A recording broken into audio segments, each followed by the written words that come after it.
আমাদের পদ পদবি লাগে না, মানুষ আমাদের এমনিতেই চিনে। লাগে মাফিয়াস, কাদের জেল কাদের। মুখোশ পরে যারা চলে আমি কিন্তু তাদের দলে না। চুকে চুক রেখে বলি আমি মিথ্যার ফল না। আমি জীবন বুঝে চলি, স্বপ্ন নয় কল্পনা। বাস্তবতাই গড়া আমি, সাহস ভরা রচনা।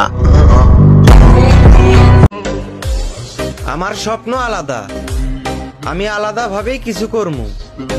আর আমি কখনো ভিড়ে যাব না, আমি গেলেই ভিড় জমবে, এমন ভাবেই নিজেকে গড়ব। জীবন আছে যতদিন সংগ্রাম করে বাঁচতে হবে ততদিন। পুরুষ মানুষে জন্ম নিয়েছি, তাও আবার মধ্যবিত্ত পরিবারে। ইনশাল্লাহ আমাকে প্রতিষ্ঠিত হতেই হবে, জীবন চলে গেলে ময়দানে যাবে। তারপরেও আমাদের সংবিধানে হার শব্দ মানায় না রে। হকের প্রতি আল্লাহ রাজি দেখুন নমুনা, হকের প্রতি আল্লাহ রাজি দেখুন নমুনা। দাদা পীরের মুরিদ গুলো আজকে দেওয়ানা, হকের প্রতি আল্লাহ রাজি দেখুন নমুনা। দাদা পীরের মুরিদ গুলো আজকে দেওয়ানা। কত